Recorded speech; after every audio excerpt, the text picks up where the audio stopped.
Coucou, je me mets un petit instant devant la caméra.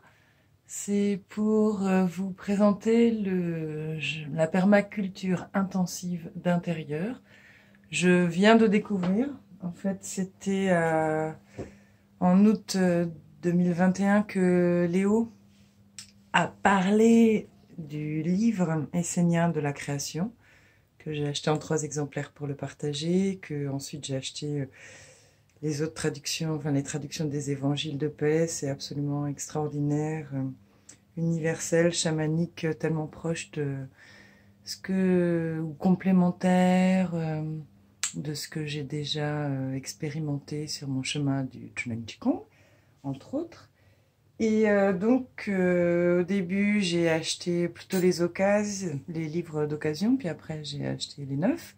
Et dans les neufs, il y en a un qui m'avait interpellée au niveau de son titre, La chimie de la jeunesse. Et donc je l'ai commandé. Et en fait, il s'agit d'une expérience qui a été menée pendant 40 ans. C'est le tome 3 du Retour d'expérience aux États-Unis, dans l'idée de vivre comme les Esséniens. Et là, il y a un focus sur la nourriture, avec les différentes catégories en fonction du chi, on dirait dans mon jargon, en tout cas de la force de vie que ça t'amène, depuis les graines germées qui contiennent vraiment cet élan de vie primordial, ensuite au cru, ensuite qui est un peu, qui commence à être dans la catégorie des moins bons, ce qui est cuisiné, transformé, et puis en dernier le biocide, donc l'alimentation qui tue la vie, tout ce qui est procédé industriel, et même donc le bio-industriel, c'est vachement moins terrible que quelques petits graines germées de lentilles, voilà. Et donc dans les très frais, très crus, plus les circuits sont courts, voilà. Moi j'aime cultiver les plantes depuis toujours, et j'ai un petit potager pas trop loin, dans la forêt, donc quand même il y a plein d'inconvénients, limaces, cette année 2021, les intempéries, etc. Et donc dans ce livre La chimie de la jeunesse, il dit, nous on avait 4 unités, une de lombricompostage ou compostage, donc ça j'ai la chance d'avoir un lombricompost aussi en ville, une unité de germination, une unité de jardinage potager en elle-même, et puis une 4e, alors j'ai dû en oublier une, c'est pas grave, vous regarderez. J'ai juste envie de vous partager donc mon expérience, et c'est Thierry Casasnovas aussi, quand il présente les jus, il dit « Ah bah tiens, ce bout de carotte, je le remets dans la terre, ça fait une carotte », donc pareil, ça m'a interpellée. Donc ce bouquin, La chimie de la jeunesse, c'était en octobre, et donc depuis novembre, je me suis dit, je fais l'expérience, on verra bien. Et je veux maintenant vous partager cette expérience. Et c'est un petit clin d'œil aussi à Léo et toute la famille par rapport à sortir de Babylone. Et voilà, et du coup, ce jardin, cette permaculture intensive d'intérieur, elle a comme avantage, déjà, les carottes, c'est assez délicat à faire pousser depuis une graine. Là, tu as juste à la mettre dans l'eau, puis dans la terre, et à la laisser pousser. Donc, c'est intéressant. Le fait que ce soit en intérieur et en bac, donc c'est ça le principe. Voilà, je vous montre. Ah, peut-être c'est un petit peu... Je vais prendre un peu de recul. Donc, vous voyez, il y a une petite lampe 25 watts. Donc, il y a des plantes jolies, d'appartements. Sous le Velux, voilà, il y a un géranium odorant aussi, on verra de plus près après. Le papyrus coucou. Et puis là encore, pour faire les présentations, donc voilà les carottes remises en pot, un peu avec de la ciboulette. Là, j'en ai mis 3. D'abord, c'est les fans qui grandissent. Et puis bon, là, vous verrez, il y a mon fils de 2 ans qui a arrosé lui-même peut-être beaucoup un bac, et puis qui a tiré une carotte. Donc j'ai pu voir comment la carotte grandit ensuite. C'est le milieu, vraiment voilà. Là, des betteraves, je sais pas si on voit très bien. Ah, j'ai mis un petit gingembre et ça y est, commence à bourgeonner. Apparemment, ça fait une fleur magnifique. Les grands, là, c'est l'ail.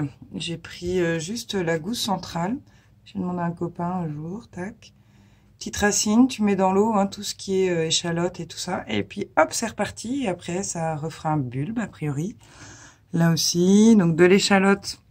Alors pareil, ma petite expérience, là, c'est Il vaut mieux vraiment enlever tout l'extérieur de l'échalote, toutes les couches, même ne garder que le cœur.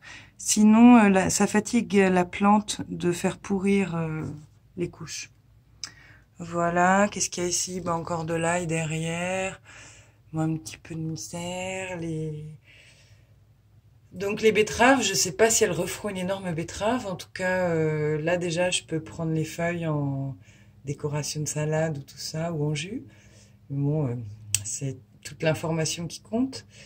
Et j'ai remarqué pour les betteraves, là mon expérience, c'était les non bio, mais avec plein de vitalité de supermarché qui sont repartis.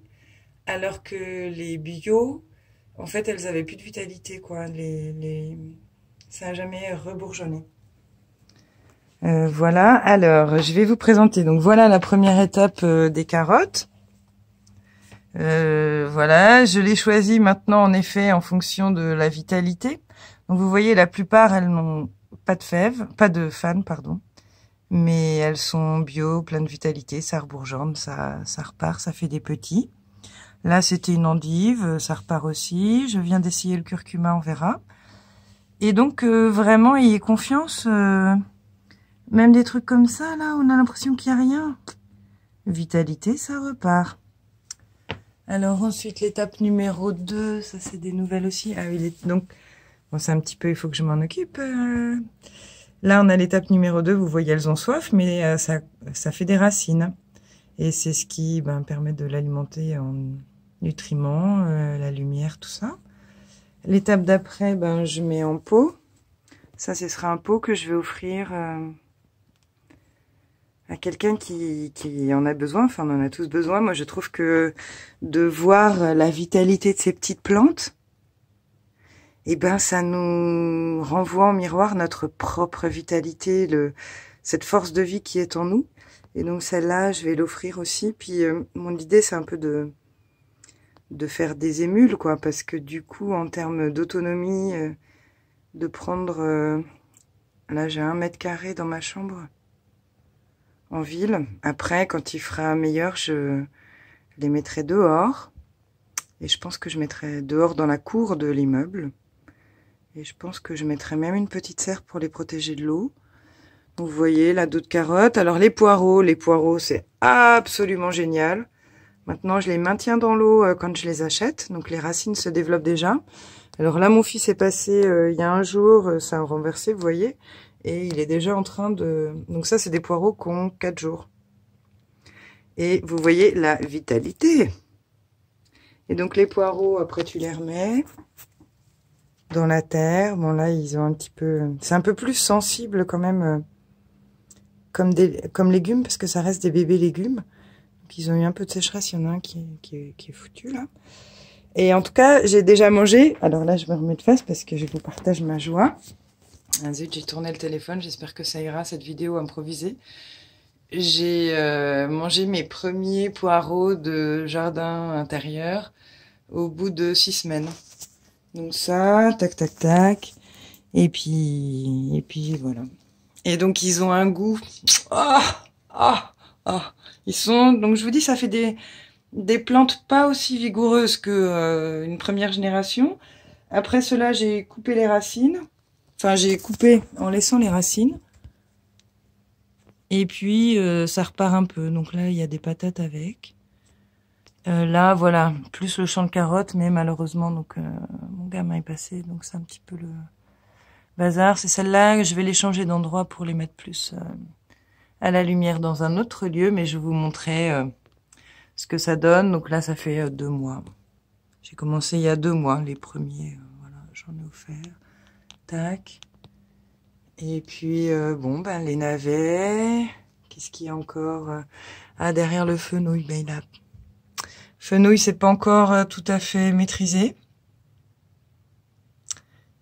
Voilà. Ah, là, c'est un goji que j'ai mis en bouture, qui est reparti. Je vais le mettre en terre. Qu'est-ce qu'il y aurait à vous présenter? Voilà, l'échalote encore. Pouf. On garde que le cœur et puis ça repart. Moi, il faut que je m'en occupe. Les rempoter. Derrière, on a un framboisier, cassis qui va démarrer, de la menthe. Donc ça, les poireaux. d'il y a quelques semaines, quoi. Voilà. Donc, t'as des poireaux, tu les mets un petit peu dans l'eau, ça développe les racines. Tu coupes, tu manges le poireau existant, tu plantes le reste, et puis ça refait un poireau en ville. Et du coup, autonome, enfin, indépendant aussi des conditions météo, de trop de pluie ou de la pluie à l'aluminium, parce que ça compte quand même ce qui passe dans le ciel et qui nous tombe dessus. Quand on sait qu'il y a Monsanto qui a fait des brevets OGM pour supporter l'aluminium, ça laisse rien d'augurer de bon sur ce qu'ils pensent pour nous. Et puis, ah oui, là, c'était pareil. Un coup, je mange une endive comme ça, et puis je me dis, bah tiens, essayons. Et puis, on dirait que ça part. Donc, elle va pas être blanche puisque je l'ai exposée à la lumière, mais je suis super contente de cette chlorophylle. Je sais pas comment je la mangerai, mais elle sera délicieuse, à n'en pas douter. Voilà, donc voilà pour aujourd'hui. Si ça vous intéresse de suivre l'évolution, enfin de toute façon j'ai envie de le faire, donc je partagerai la suite.